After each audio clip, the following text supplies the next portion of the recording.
It's incredible. I didn't think I could get so angry when I was fucking pissing myself laughing at this episode. But the more I go into it, the more I start talking about it, the more I start thinking about it, the more I start going, how the fuck did we get here? How?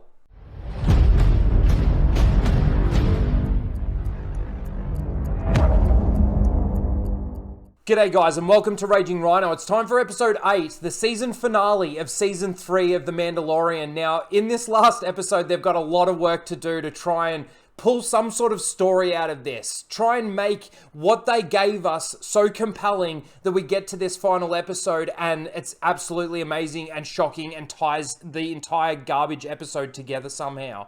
There's got to be something that they're going to give us in this episode, surely, and it can't just be a Luke Skywalker moment. Now, while this season hasn't actually had a lot to it, there's been a lot of questions that they've opened up with the mythosaur. You've got any interactions, like anything more with the droids or the Lizzo and Jack Black episode, anything like that. You've got the pirates. Is there any repercussions to that? They tried to explain it with a throwaway line in the last episode about the pirates not actually, being successful. So there's actually a lot of things that they've got to answer questions to, but in all honesty, I don't think they're going to answer any of them, and this is just going to add more to the pile of absolute garbage Star Wars. Anyway, without further ado, let's get into this episode. It is a 42-minute episode. And of course, if you are new here, you get to see my reactions to the episode as I go through it. And then at the very end, you get to hear my review and my thoughts of the episode and probably a bit more about the entire season. Anyway, let's get into this. It's all about clones. Now, I say a 42-minute episode, but honestly, it's like 35 minutes. Oh, the pirate Mandalorians. That's right. There's those as well. And Grogu's mech suit. I mean, there's so much in this season that's just been an absolute joke. An absolute fucking joke. Oh, god damn. Grogu's mech suit. Mecha Grogu. Like, I will say it's these fight scenes that really don't help the volume at all. There seems to be no room in any of those little tight spaces. That, like, they land right there. They're all bunched up. So, like, see how, like, even in this shot here, there's so many Mandalorians behind him. It's really narrow. Like there, like, they're just all bunched up in this small little space. This season has been absolute shit. Oh my god. This is Star Wars. Oh, it's a different... Woo! Woo! Oh, again, so narrow. Oh, the women! Fuck yeah. Oh, I hit him in the armor. Oh, in the armor again at point blank. They've got flamethrowers, but he's fire immune. And he's not. Oh my god. How did Grogu get there? How did Grogu get there? Yes. Oh, why didn't he push his button to say yes? That's the time when you say yes. Oh, TIE interceptors. I liked the shot. Like, what is that? How? So what, Moff Gideon's dying this episode? Sorry, I don't speak binary. Oh, they finally chucked something like that in there where they can't understand every fucking thing. I'm surprised. I'd laugh if he just rolled off the edge. Ready? Yes. Stay close. Is that what he was told to do? I can't remember now. Because I honestly don't give a fuck. Are they going to kill him off? I wonder how many people are going to die this episode. Is he just controlling everything from that chair? I don't get it. So what, the guards that are in there don't have control over when they open and close either? Is that right? Oh my god, these guards are stupid. And this whole fucking security system is stupid. Oh, they do have control. You don't need a shield. Your entire armor is shield. What's a mouse droid gonna do? Why when they've got Beskar armor does it... I don't get it. Oh, all the Maestroid. Oh my god, this is so fucking lame.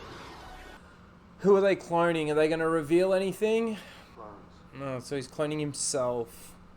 So it doesn't matter if they kill him, he's just going to come back as a clone anyway. So it took a while to get down there. How long until they start running out of fuel, do you reckon? Because I reckon they've traveled further than they did with that bird thing already. The jetpack wars. Oh, she's got her hammer and tongs. Oh my god. The EFAP crew are gonna have a blast with that. Oh my god. I'm sorry. I just need a minute to laugh. Oh my god.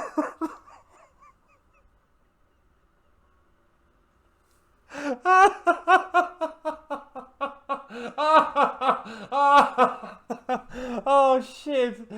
Oh, this is too funny. This is just too funny. Oh. Alright, serious. By adding the one thing I never had.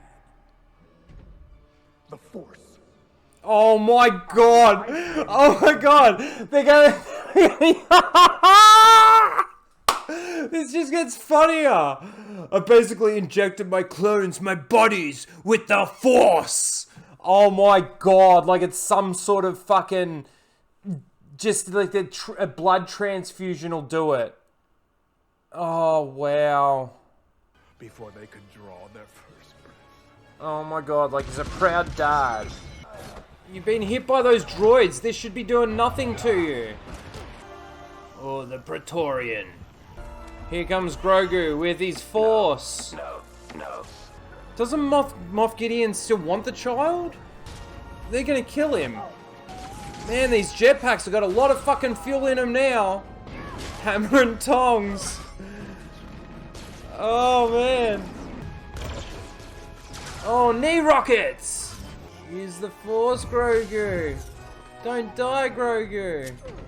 What is his suit? Not just a suit, it's like a mecha suit. Like an exoskeleton. Oh my god.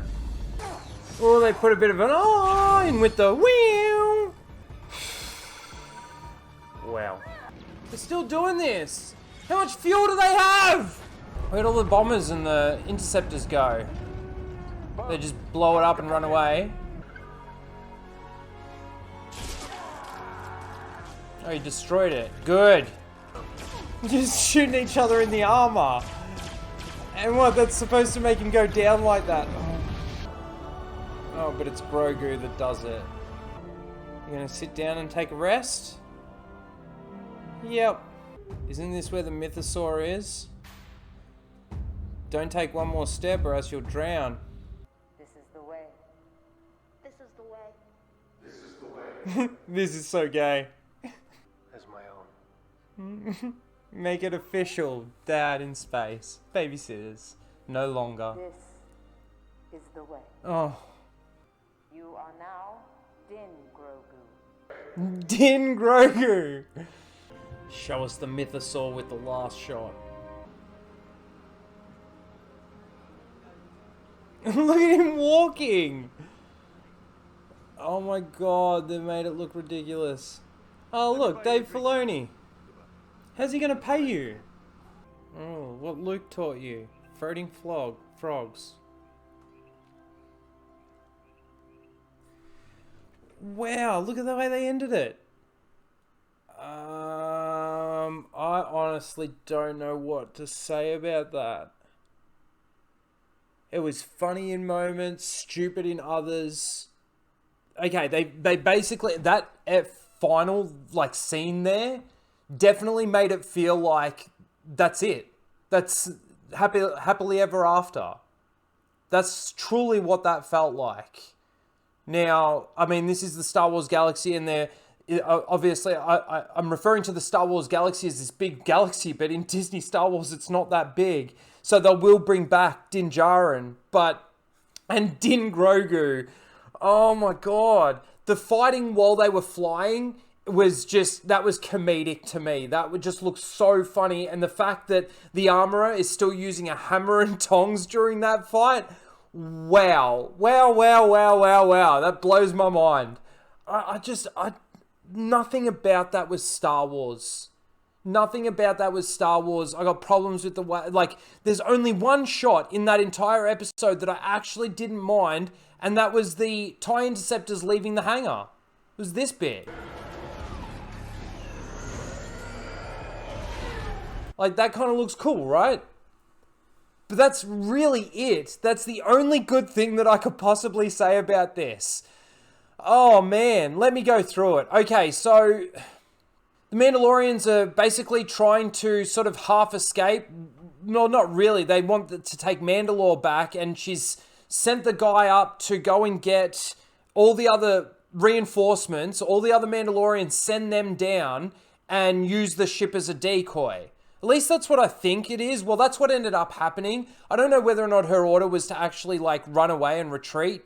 And I don't really care to go back and check. Din Djarin just happens to break free from these two guards, and just as they're about to win, Grogu shows up. Now, in the previous episode, I'm pretty sure that Grogu was trapped behind the blast door that they actually basically got him with. Now, people will argue, and it just sort of came to me then, but people will argue the fact that, Grogu was using the Force to find his dad, and he, left the other group and just appeared here when he needed to appear here. Very convenient storytelling and very convenient writing. Anyway, that's that. The TIE fighters go to leave and destroy the base. There's this whole bit with R5 where he's got to shut down the shield doors, as they're going through. First get the schematics of the base.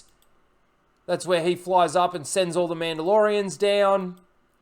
Uses the ship as a decoy. This is another thing that I thought was really funny. He is controlling the entire ship from these two little handles. It's a bit like the Mecha Grogu suit. It's just got these two things to control legs, hands, and then you've got the button for the voice. Yes, no, yes, no. Maybe this ship is that fucking stupid. So he's controlling all of that from the main seat. Okay, tell me if I'm wrong in thinking that is a bit ridiculous. Not having to have an entire crew to run the ship.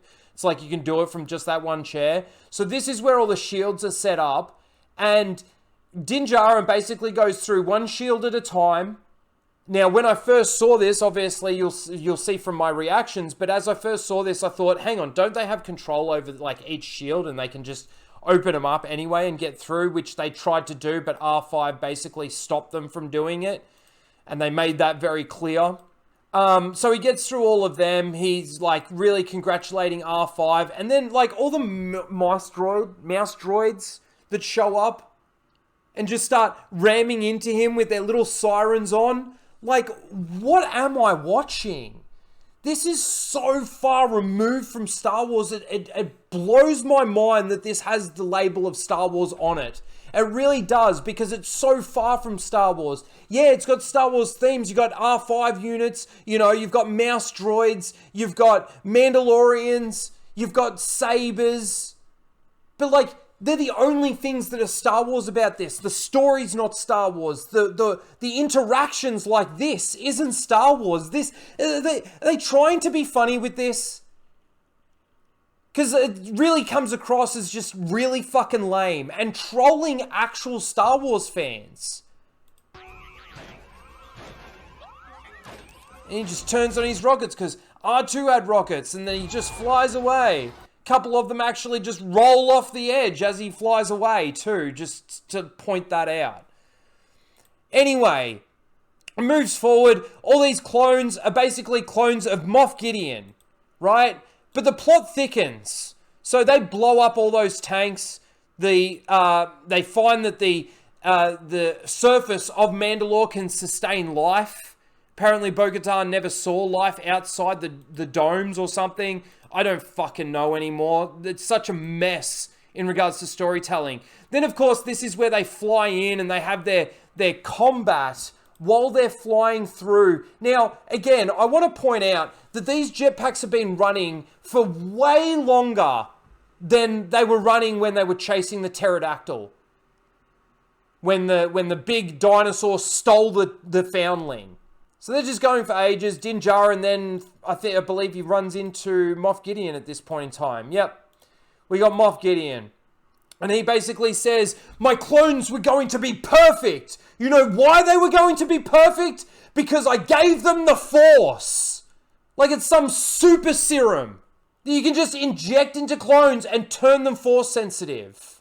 It's so, like, this is the stuff that makes it so far removed from Star Wars. It blows my mind. And to all the SEALs clapping this and cheering this and thinking that this is great, this is peak Star Wars and John and Dave have saved Star Wars, well, I just don't even know what to say to you anymore. If you were ever a Star Wars fan, the way that this is shot, the way that this is themed, the way that this feels, we always talk about, oh, that felt like Star Wars, oh, that didn't feel like Star Wars at all, that felt like Star Wars, that was really good, that felt like Star Wars. Nothing about this show feels like Star Wars. Nothing. It's got all the things that you want. The blasters, the sabers, like I said before, the droids. But the heart of all of those things is completely disappeared, has completely gone. Because as long as you people out there, you're like, oh my god, the Darksaber! Oh my god, the Mythosaur!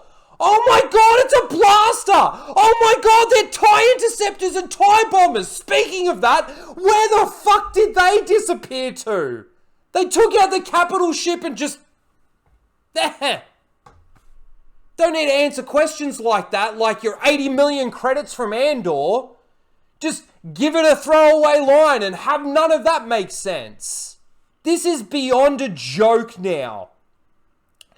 Oh, the other thing too, before the Praetorian Guards came in and took over the fight for Moff Gideon is smacking the shit out of Mando in his mecha suit. But if you remember the end of season 2, the Dark Trooper droids, or whatever the fuck they called them, was slamming Din Djarin's head into the hull of the ship and punching the shit out of him, and it did nothing. Moff Gideon gives him one or two little punches and we get these, Later on, when he's being blasted by Moff Gideon and all it's doing is hitting him in the armor, it's putting him down to the ground. Just shooting each other in the armor. Moving right along, then the Praetorian Guards come in and Grogu comes in and starts saying, no, no, no, and the Praetorian go and start basically running after Grogu. They're going to kill Grogu. I thought Moff Gideon wanted Grogu. He never got what he needed from it, did he? Correct me if I'm wrong, because the other 2 seasons I only just watched those 1 times and then I never went back to it because the rewatchability of this show is absolute garbage. Unlike real Star Wars. We go back and the Mandalorians are still flying through the air. I'm not kidding you. They make shit up as they want to make it make sense. Or they not make it make sense. They want to make it just because they want to put that part on the screen. They've been flying. I reckon they could have done 2 laps around the planet that they were on with the dinosaurs in the time that they've been flying fucking in this battle. Bo-Katan uses her knee rockets because, yeah, Boba Fett's got those and people seal clapped it. So let's give him to Bo-Katan. Fucking stupid. It is so stupid. So they're going after Grogu. Grogu's just jumping around the room until Daddy shows up. Even though Moff Gideon's got him tied in a knot. Until Bo-Katan shows up and she goes, go for your kid. I'll take care of this. So Mando comes in and just has this fight with the Praetorian Guards that Grogu just happens to help him with every now and then with the Force. People will use the argument, see, he's not dark side. He's not going to the dark side because he used it for defense only. He just stopped them. Whatever. This is fucking beyond a joke. Then, of course, the TIE bombers and the TIE interceptors take down the capital ship. And he decides to aim it right at the base and says, everyone get out of there because I'm going to ram the base with the ship. Moff Gideon does a bit of bitch talking. They have a bit more of a fight. The choreography is horrible of that. Then they destroy the Darksaber. I know, Greg, you're going to be really happy about this. They finally destroyed the Dorksaber. And Moff Gideon's like, without your trinkets, without your little toys, you Mandalorians are weak. She's like, no, us Mandalorians, we stick together. And then Din Djarin shows up and starts shooting him. And then this is when we get fucking, Bo-Katan screaming and fighting. It reminded me so much of Rey. Ah! Fucking scared the shit out of the cat.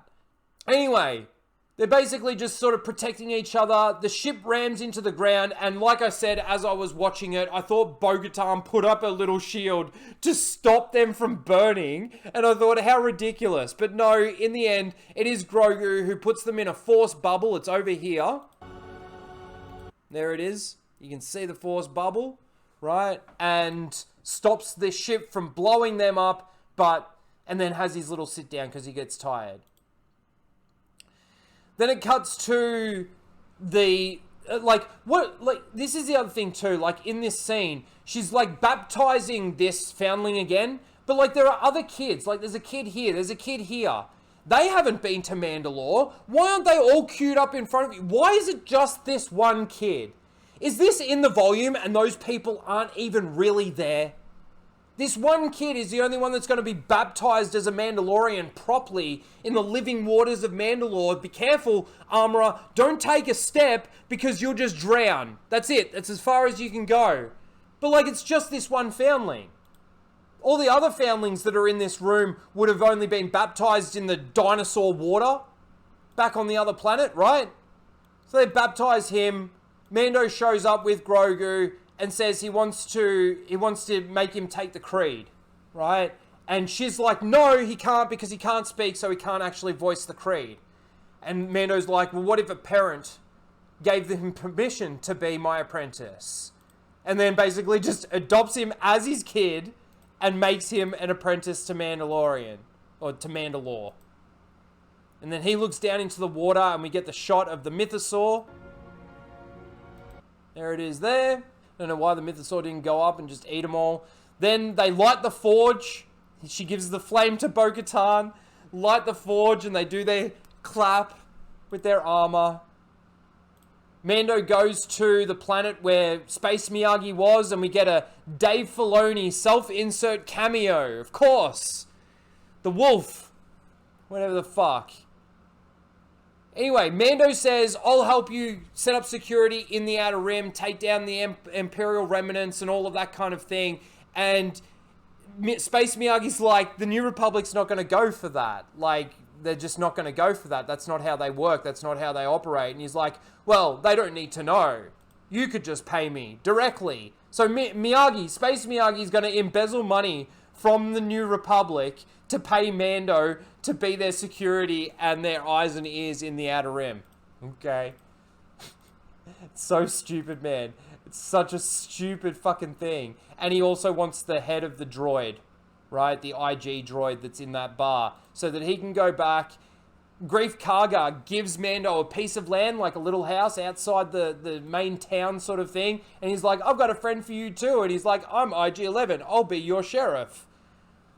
So IG-11 is now the sheriff of Navarro. Mando goes, sits down.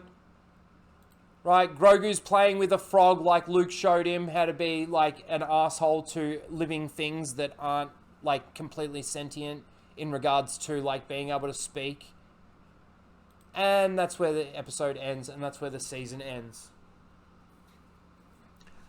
I'm just mind blown by this. I really am. I'm just completely like, what did I just watch? It certainly wasn't Star Wars. Certainly wasn't Star Wars. There's still so many questions that they've left wide open from throughout the season. The connection with the Empire, with the pirates. You've got Pershing's story, that whole episode that was twice the length of this episode. The mythosaur, now, yeah, they did show it at the end there, and it's just remained dormant under the living waters of Mandalore. But, like, it just, It gets all this noise, hears all the drums and everything, and just stays asleep under the water. Okay, I guess so. Mando's armor is once again, at point blank range, is magnetic. Like, this show is a fucking joke. And the best example of how this show is a joke is that scene with R5. Believe it or not, it doesn't have Mando, it doesn't have Mecha Grogu. Oh, and the other thing that I didn't mention is that it's now Din Grogu, because he's now been adopted by Mando. But back to what I was saying before, the one thing that shows how much of a joke this show is the R5 bit with the mice droids. I don't know what this is anymore. It's so far removed from what Star Wars is. And if you guys out there are excited for Dave Filoni's movie, or James Mangold's movie, or I can't even pronounce her name's movie with Rey, well, good luck to you. Honestly. You've removed what made Star Wars great because all you wanted to see was Darksabers. Was the little creepy little baby thing? Oh my god, it's so cute! Oh my god, look at his head!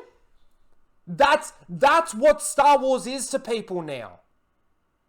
It honestly blows my mind how we've gone from Star Wars fans being so into it to somebody like me that used to love having these conversations with people, that as soon as now somebody says to me, oh, you're a Star Wars fan, I almost want to say, no, not really. Because I know that person, based on the way that they said, are you a Star Wars fan, loves this shit.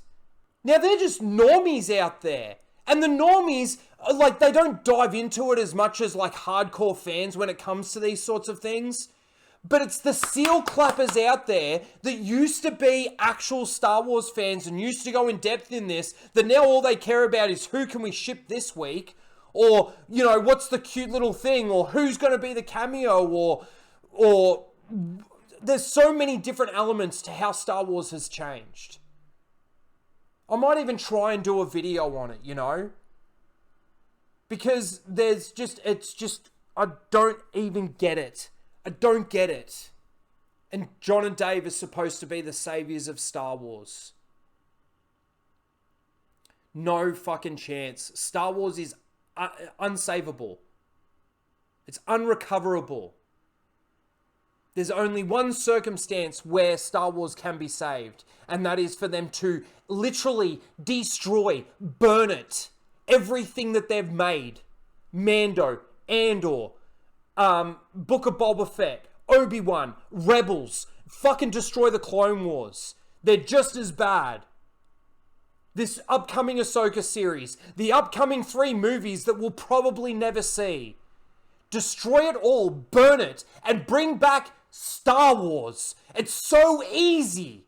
It is so fucking easy. Bring back Star Wars. You know what that is? It's what you basically decide to pretty much fucking decanonize. It was never canon. Don't fucking stop saying that. Because you can't decanonize something that was never canon. And it was canon. And to the people out there that were saying, oh, George wasn't going to go anywhere near the EU. He wasn't going to adapt the EU. You don't know that. You don't know that. And being that the prequels are nowhere near as bad as what people think they are, George knew what he was doing. It's incredible. I didn't think I could get so angry when I was fucking pissing myself laughing at this episode. But the more I go into it, the more I start talking about it, the more I start thinking about it, the more I start going, how the fuck did we get here? How? And it all starts with the decanonization of the EU. Star Wars was alive and strong. Believe it or not, being that it only had 6 fucking movies, it was strong. The fan base was strong. Now the fan base, all they care about is seeing all this shit on the screen, seal clapping their way through shit, not thinking. Oh, that's it. I'm out of here. That's my thoughts on it. I can't ramble on about this anymore. The more I think about it, the more I get angry about it. People, oh, why are you so angry? Why do you take it so seriously? It's not real. Oh my God, shut the fuck up. Anyway, that's my thoughts on it. Let me know what your thoughts were on this episode. Let me know your thoughts on this season. Please don't forget to like, share, and subscribe. For God's sake, please, despite my ranting and raving, don't forget to like, share, and subscribe. And we'll see you in the next one. We'll see you on Casual Rage, where we're going to fucking tear this season apart. Later, guys.